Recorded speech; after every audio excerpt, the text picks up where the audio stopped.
I'm ranking each of Iron Maiden's 17 studio albums just to rustle up some feathers because some of my picks are weird. Go ahead and let me know in the comment section what your thoughts are. Coming in at 17, my least favorite album is No Prayer for the Dying. I know, I'm supposed to say Virtual 11 is the least favorite album like everyone else's list, but I honestly think that this is not as good as Virtual 11. Now, don't get me wrong, I still like it, but I just think it's kind of Iron Maiden's golden age sound, but like thinner and with this sort of nervous energy underlying it. I mean, the riffs are good and the melodies are there, it's just overall less interesting. Bruce's harsher vocals on this, I think actually work pretty well, like on Bring Your Daughter.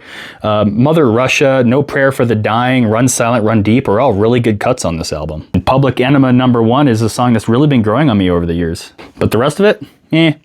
Coming in at number 16, another album that's not Virtual 11, Fear of the Dark. I like this album just marginally better than No Prayer for the Dying. I mean, honestly, it was really difficult placing it this low with the song Fear of the Dark on it. But if we're being real, this is not the version of Fear of the Dark that we all fell in love with. It's the live version. I basically never listen to the studio version. I really like the fan favorites on this song, Be Quick or Be Dead, Judas Be My Guide, and Childhood's End is one of my sleepers in this whole discography. I think it's a fantastic song that doesn't get discussed enough in this community. But hate to say it, I think Chains of Misery is pretty corny, and songs like Fear is the Key, The Apparition, From Here to Eternity, I don't listen to all that much. But I will say this is definitely one of my favorite Iron Maiden covers.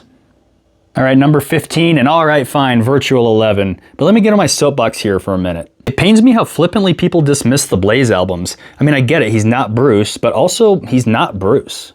Like it or not, Blaze's voice has an earthy power to it, or like a working man's wisdom somehow. And it is uniquely tailored to some of the best songs in this album, like Future Real, When Two Worlds Collide, Lightning Strikes Twice. And I'm obviously never skipping The Klansman when it comes up. Also a great live experience. The Angel and the Gambler would be a near perfect song if it was about half the length. It really gets repetitive. Now listen, I think the Blaze albums are really more meant for the introspective listener and really rewards people who are able to follow Steve Harris and Blaze there. But some folks just don't listen to music that way, and that's cool. But maybe give it another shot, huh? All right, number 14, and y'all are gonna hate me, but Somewhere in Time.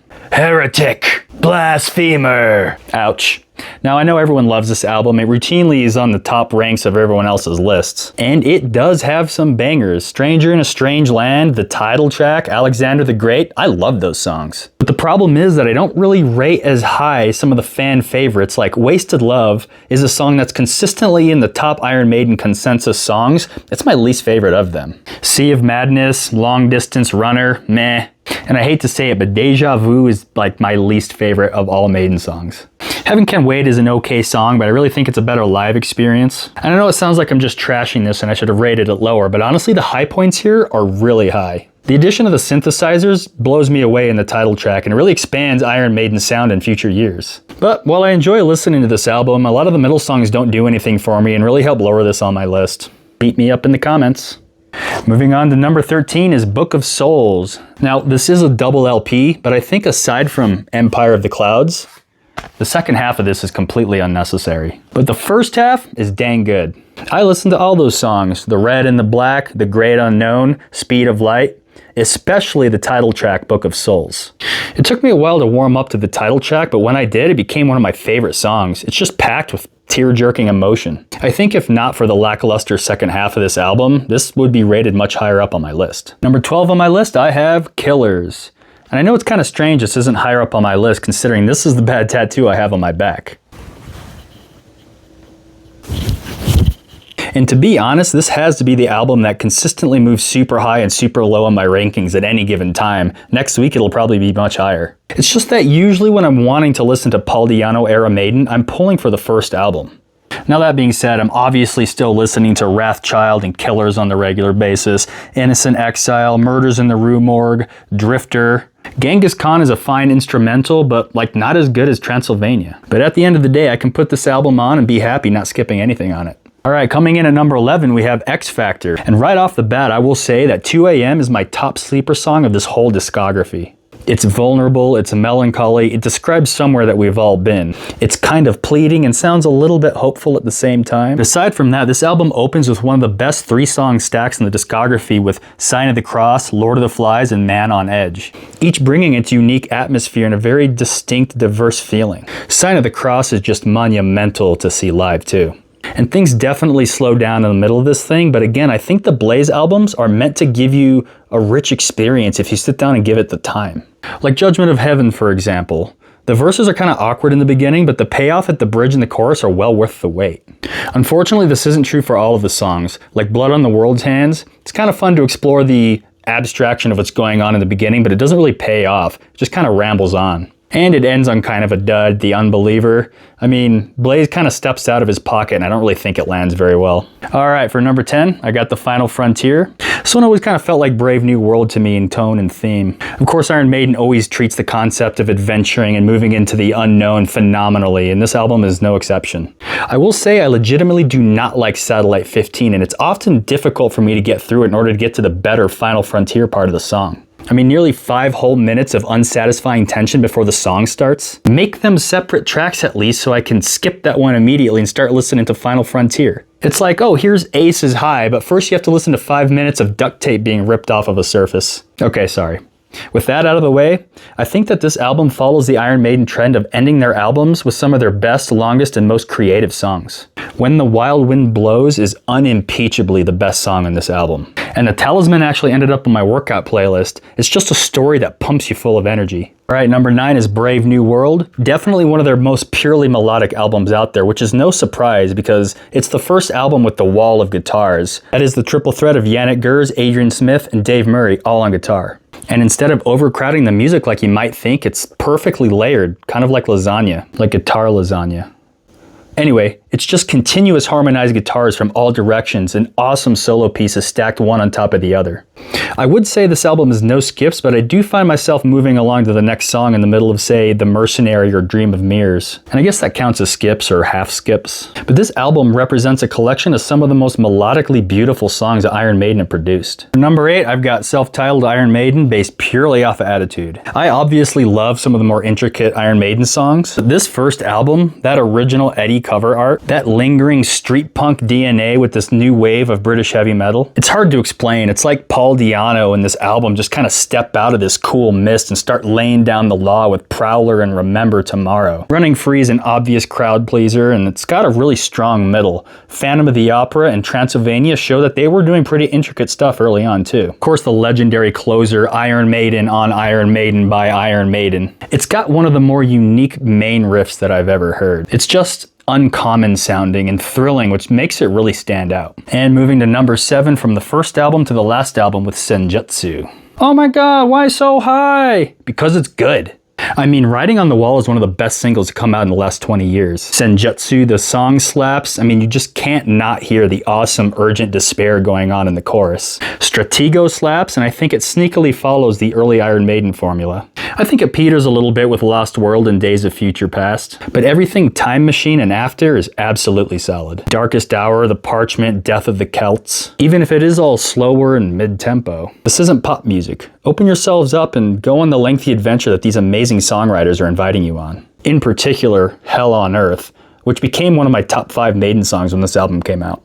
Hell on Earth is on repeat for me, and honestly one of the best live experiences that I've ever had. For number 6, we have Seventh Son of a Seventh Son. Another no skip. I know that Can I Play With Madness annoys a lot of people, but I'm not one of those people. It's just an addictively fun song to listen to about crystal balls and prophecies, and it's kind of whimsical. I love it. But directly after that, you've got the highlight among highlights, The Evil That Men Do. The verse architecture of that song might just be my favorite in the whole discography. From a defiant, almost spoken word verse to a bridge that keeps building emotional tension, and then it finally crescendos into this soaring chorus. And other songs here are hardly overshadowed by it. Infinite Dreams, Seventh Son, The Prophecy, Clairvoyant, Only the Good Die Young. No skips. Just put it on the turntable and walk away and you'll be taken care of. Number 5 is A Matter of Life and Death. Now I think that as a function of when this album came out, I think this was the CD that I played more than any other. Actually, I think that was Wu-Tang. Totally different video. Now, this is another truly no-skip album, and the only sting is that it's usually too long for me to crush it all in one sitting. And I guess if I have to cut it short, I'm usually chopping off those last 2 songs, Lord of Light and The Legacy, but they are great songs and I'm really happy they're on this album. The album kicks off with Different World, and I think it's an example of a great high-energy way to start an album. Looking at you, Final Frontier. My other top songs on this are The Reincarnation of Benjamin Brieg, Brighter Than a Thousand Suns, and The Longest Day. It's just another one of those where my list of favorite songs on this is just a list of the songs on the album. And at number 4, we've got Dance of Death. Everyone say hello to the worst album cover. Yeah, it's bad. And not like in a cool or fun way either. It really just gives me distress to look at it. But we're not here to rank the album covers, and the good news is, this is one of the best collections of songs that Iron Maiden has produced. There might be no song that makes me feel more hopeful than Rainmaker. And Passchendaele's undoubtedly one of the best war songs that they've ever made. My hot take here is that the song Monseigneur is absolutely one of the best sleepers in this whole series. People don't give that song enough credit. It's like a later version of Invaders, upbeat and chipper instrumentals, but the lyrics are ferocious. I like that there are a couple cuts at the end of this album that are a little different from what Iron Maiden are usually up to. Face in the Sand features this sleek double kick bass throughout nearly the entire song. And Journeyman is just this absolutely gorgeous acoustic piece that is really unlike anything else in the whole discography. Almost as gorgeous as this album cover.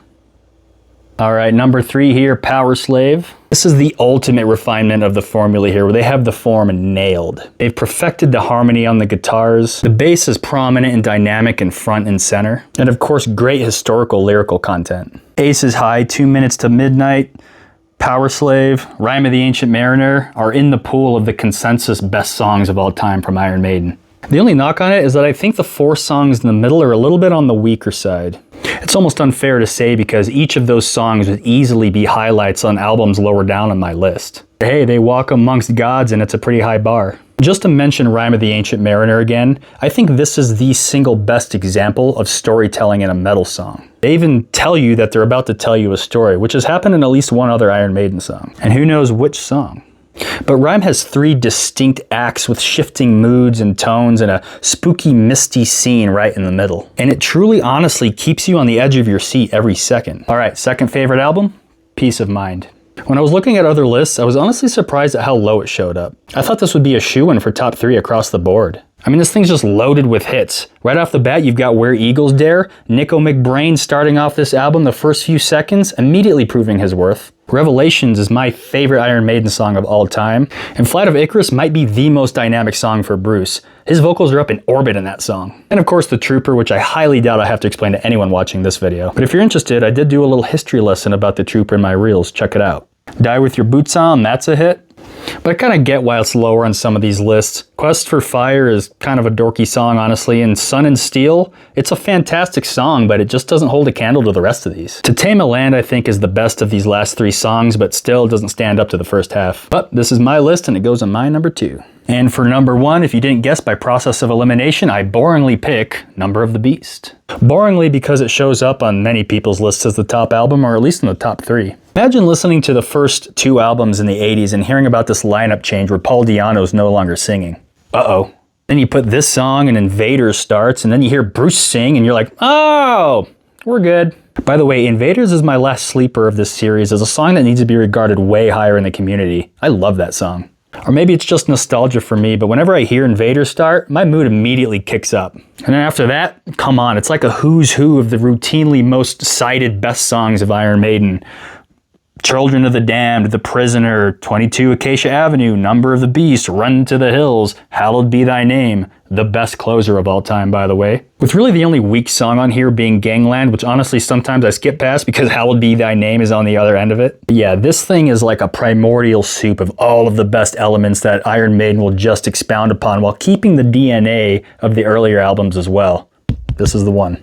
Well, there you have it. Those are my rankings. Let me know what you think in the comments. Remember, those are just my opinions, and I am just a guy. Just a guy with correct opinions. Nah, I'm kidding.